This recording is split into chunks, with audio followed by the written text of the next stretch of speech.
Lorsque j'ai commencé à écrire ce livre-là, je me suis dit: «Qu'est-ce que j'ai le goût de réaliser en écrivant ce livre-là?» En fin de compte, ce livre-là, c'est le cumul de tous ces moments que j'aurais aimé en tant que maman apprendre, un peu comme avoir un mentor ou quelqu'un qui m'accompagne dans mon rôle de parentalité. À maintes reprises, j'ai senti que j'étais peut-être pas toujours sur la bonne voie ou je sentais que moi-même, j'avais besoin d'alignement ou de conseils. Et ce livre-là est vraiment et a été écrit avec toute cette intention-là de conseils, de bienveillance et de vous accompagner dans la parentalité. Mes filles ont maintenant 25 et 21 ans. Lorsque j'ai écrit et j'ai publié cette première version-là du livre, et je réalise une chose, le temps passe vite, on fait ce qu'on peut avec ce qu'on a, mais l'important, c'est de développer notre pleine conscience et de s'outiller comme parents. Donc, dans ce livre-là, le chapitre 1 va vous amener vraiment à prendre conscience du moment présent, vos moments chargés, le stress, et comment pivoter vers une intention, de passer de la réactivité à revenir à votre intention bienveillante. Alors, premier message clé qu'il y a dans ce livre-là, c'est vraiment d'amener les parents à réaliser que votre travail le plus important sur cette planète, bien que je suis quelqu'un de carriériste, quelqu'un qui a toujours veillé à réaliser plein de projets, le plus grand projet d'une vie, c'est la réalisation que la parentalité, que d'être parent, c'est votre travail d'une vie. Et ce sera votre plus grande fierté quand viendra le temps de quitter cette planète. Parfois, on a des regrets, parfois on fait du mieux avec ce qu'on a et évidemment, on ne peut pas contrôler le vécu de nos enfants et on ne peut pas les contrôler. Par contre, ce qu'on peut faire, c'est leur donner le meilleur pour qu'ils puissent eux-mêmes cheminer dans leur propre parentalité éventuellement. Donc, votre travail, le principal travail sera vraiment de prendre le temps pour vos enfants. Votre état d'esprit, c'est quelque chose qu'on apprend à travailler parce que j'ai réalisé qu'en devenant parent, le stress, ce qu'on nous a transmis aussi comme croyance, comme apprentissage, comme vécu, c'est quelque chose qui nous est, un peu inconscient. Donc, ça va être très important pour vous de faire ce cheminement-là pour voir qu'est-ce qui m'a été transmis. Est-ce que ces croyances-là sont encore efficaces et de toujours garder une agilité et une ouverture à cette parentalité-là et justement à votre état d'esprit. Parce qu'on veut un état d'esprit flexible, malléable et surtout agile pour pouvoir s'améliorer.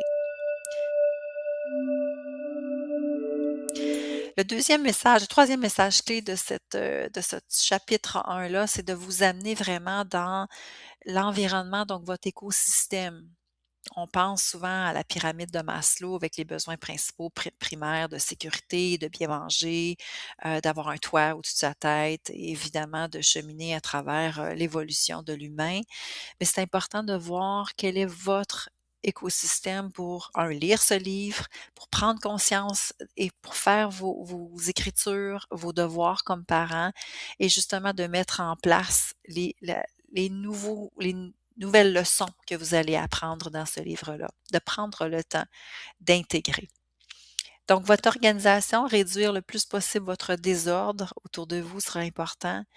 Le sensoriel est super important parce que c'est ce qui provoque parfois de l'excitation ou du calme et j'ai une fille qui est autiste, alors j'ai vraiment compris l'impact du sensoriel, sur son comportement et je vais vous amener vraiment à prendre, les mesures nécessaires et travailler et développer votre écosystème pour justement ramener ce calme-là intérieur parce que le calme, c'est l'ingrédient clé. Parce que lorsqu'on est calme et qu'on cultive le calme, oui, parfois ça suscite d'autres émotions, et d'autres inquiétudes, mais ça amène aussi la clarté d'esprit. Donc d'avoir une certaine clarté dans vos pensées, dans votre aliment, dans ce que vous voulez mettre en œuvre et aussi d'avoir des routines aussi, qui vont ramener des meilleures pratiques et une routine qui va vous amener à développer aussi, votre pleine conscience.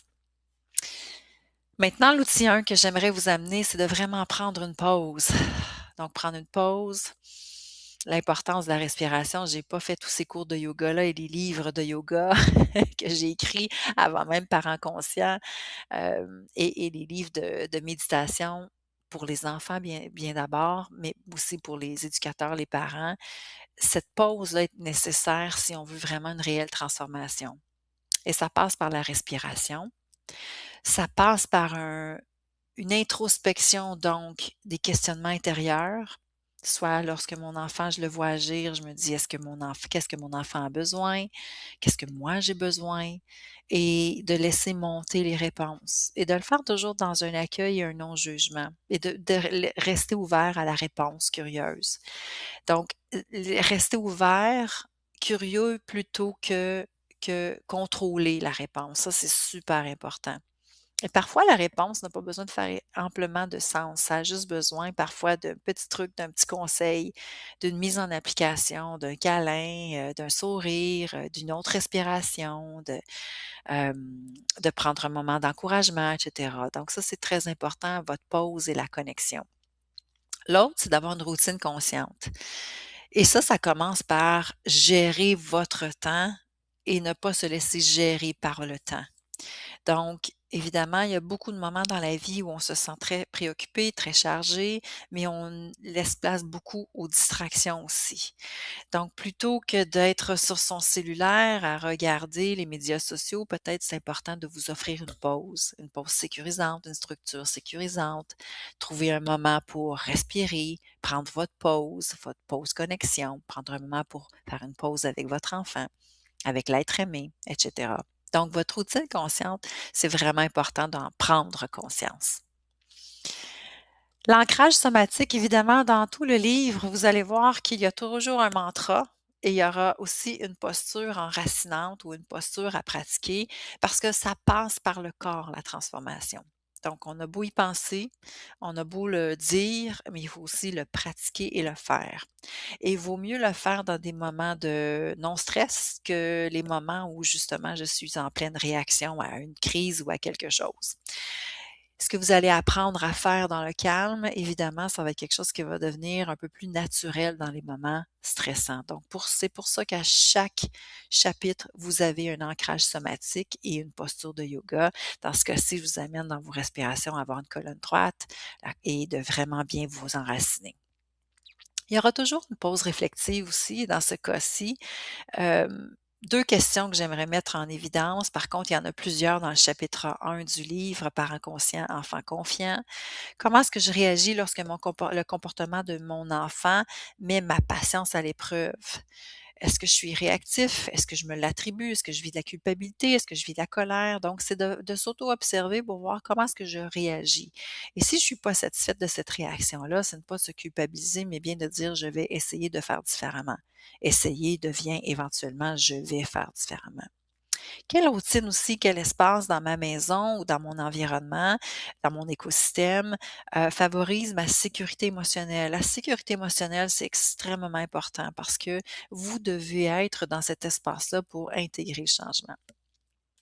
Ce qu'il faut donc retenir dans ce chapitre 1, c'est que votre présence est plus importante que le perfectionnisme parental et ça passe par votre pleine conscience et de ramener à cette intériorité-là. Votre environnement va être ce qui va nourrir votre transformation et c'est ce qui va nourrir de l'intérieur votre calme. Puis l'erreur, c'est permis. Donc, essayez le plus possible et j'aime moins le mot «essayer», donc je vais le transformer ce mot-là, je vais dire: «Mettez en place et adoptez donc un état d'esprit de croissance et un état d'esprit de développement». On n'est pas parfait et la transformation ça commence par un simple souffle, une simple respiration et rappelez-vous ceci: vous êtes suffisant. Parce que c'est trop facile aujourd'hui de se culpabiliser et d'entrer dans le drame de notre imperfection. Votre parcours commence ici. Être un parent en pleine conscience, c'est comme entretenir votre jardin. Donc, je suis contente de vous aider à jardiner. Je suis contente de vous accompagner dans votre évolution. Et ce que je vous offre aujourd'hui, c'est vraiment ce que j'aurais aimé recevoir comme parent lorsque mes enfants étaient tout petits. Donc il est jamais trop tard. C'est pour ça que je l'ai mis en pratique et que je vous offre Parents conscients, enfants confiants. À bientôt.